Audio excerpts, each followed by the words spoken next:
আসসালামু আলাইকুম। আপনারা সবাই কেমন আছেন? আশা করি ভালো আছেন। আমিও আলহামদুলিল্লাহ ভালো আছি। আমি নাসিমা আক্তার লাবণী। আমার চ্যানেল মাই ড্রিম থেকে আপনাদেরকে জানাচ্ছি অনেক অনেক শুভেচ্ছা এবং অভিনন্দন। বিসমিল্লাহির রহমানির রাহিম বলে আমি আজকের ব্লগটি শুরু করছি। আর এই যে আপনারা দেখতে পাচ্ছেন আমি একটা পার্কে এসেছি। এই পার্কটার নাম হচ্ছে জাতিসংঘ শিশু পার্ক। আর এই পার্কটি খুলনা শান্তিধামের মোড় এলাকায় অবস্থিত। আর এখানে আসার পেছনে একটা কারণ আছে। উর্বি বারবার করে আমাকে বলল যে আম্মু আমি একটু ফুচকা খাবো, এই জন্য ওকে এখানে এনেছি, এই ফুচকা খাবে। আর এখানে যে এসেছি সেটা হলো হঠাৎ করে আমার আব্বা অসুস্থ হয়ে পড়েছিল। এতটাই অসুস্থ হয়ে পড়েছে যে আব্বাকে হসপিটালে অ্যাডমিট করতে হয়েছে। এবং যে হসপিটালটায় আমরা আমার আব্বাকে অ্যাডমিট করেছি সেই হসপিটালটার নাম হচ্ছে ইসলামী ব্যাংক হসপিটাল। তা ওখানে ওই হসপিটালটাই পার্কের একদমই অপোজিটে। তা এখন ওই আব্বার যে কেবিনে আছে, আব্বা 7 দিন 8 দিনের মতো আব্বা ছিল ওখানে অ্যাডমিট। তা আব্বা যে কেবিনে আছে ওটা হলো 9 তলায়। তা ওই আব্বার ওই কেবিনের একটা বেলকুনি আছে, ওই বেলকুনিটা এসে দাঁড়ালেই পার্কটা একদম পরিষ্কার দেখা যায়। একদম মানে অপোজিটে, তো ওখানে দাঁড়ালেই মানে তাকালেই সব দেখা যায়। তা ওই আমরা প্রতিদিন বিকালে মানে দুপুরে খাওয়া দাওয়ার পরপরই আমরা চলে আসতাম আব্বার কেবিনে। যেহেতু আব্বা একা একা তো আব্বার আসলে ভালোও লাগে না, আম্মা আমি উর্বি আমরা চলে আসতাম। এসে আব্বাকে মানে আব্বার সাথে গল্প করতাম, বিভিন্ন কথা বলতাম, এরকম করে প্রায় 8টা-9টা পর্যন্ত থেকে তারপর আমরা আবার বাসায় চলে আসতাম। তা ওই উর্বিকে নিয়ে আসতাম, ও বারান্দায় দাঁড়িয়ে দাঁড়িয়ে ওই পার্কটা দেখতো। আর তবে এর ভিতরে আরেকটা কথা বলে রাখি, আমার আব্বার কাছে আবার আমাদের এক ভাই, সে আব্বার কাছে সবসময় থাকতো।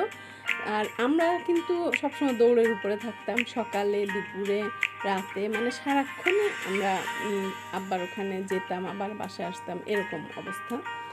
তা এই উর্বি এখানে ওই পার্কটা দেখতো আর বলতো যে আম্মু দেখো ওখানে সুন্দর ফুচকা তৈরি করছে, ওখানে ঝালমুড়ি তৈরি করছে, আমার খুব ফুচকা খেতে ইচ্ছা করছে।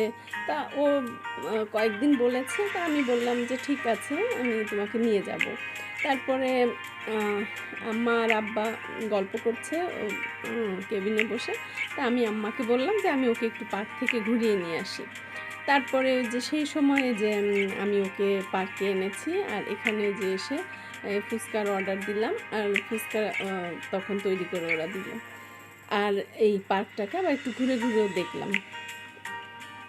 তবে এখানে কিন্তু বিকাল হলে মানে এত মানুষের সমাগম এখানে হয়, মানে ছোট বড় সব ধরনের মানুষ এখানে কিন্তু ভরে যায়।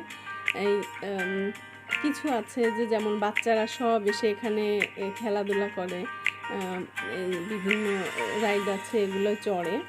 আর কিছু আসে যারা দেখা যাচ্ছে কি বাইরে যেমন প্রাইভেট পড়তে আসে, ওদের হয়তো বা একটা প্রাইভেট হয়ে যায়, তারপরে হয়তো বা 1 ঘন্টা ওদের বসে থাকতে হবে, তারপরে হয়তো বা আরেকটা প্রাইভেট, এরকম যারা তারা দেখা যায় এক ঘন্টা ওই সময়টা দেখা যাচ্ছে বেশ কিছু ছেলেমেয়েরা ঘাড়ে ব্যাগ নিয়ে এই পার্কে এসে বসে গল্প টল্প করে আবার ওরা ওদের পরবর্তী প্রাইভেটে চলে যায়, এরকমও দেখলাম। তারপরে আবার দেখা যাচ্ছে যে বয়স্ক মানুষ তারা হাঁটাহাঁটি দৌড়াদৌড়ি করছে পার্কে এসে।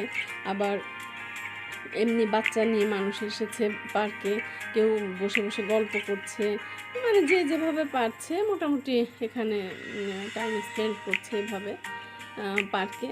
তা দেখতে বেশ ভালো লাগে। আবার এখানে এসে বিভিন্ন খেলনা, তারপরে যে বিভিন্ন ওটাকে কি বলে খেলনা, তারপরে যে হাওয়াই মিঠাই টিঠাই বিভিন্ন জাতীয় জিনিস এখানে বিক্রি হয়।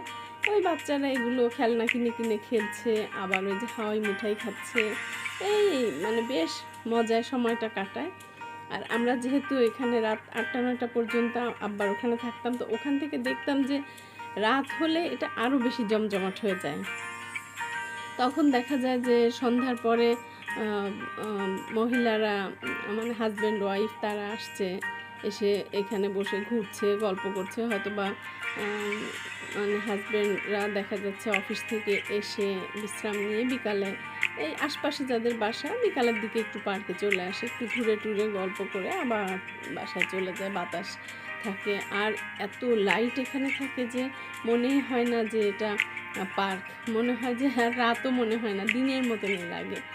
তো এই তো এরকম করে বেশ কিছুক্ষণ ঘোরাঘুরি করে সব আমরাও একটু দেখলাম, দেখে তারপরে এখন উর্বিকে বললাম যে চলো আমরা এখন আমাদের রুমে চলে যাই আব্বার কাছে। তার যাওয়ার আগে আমি আবার এখানে এসে একটু ঝালমুড়ির অর্ডার দিলাম, বললাম যে আমাদের 4টা ঝালমুড়ি করে দেন, নিয়ে যাব। তো ওই লোক সেভাবেই ঝালমুড়ি করে দিল।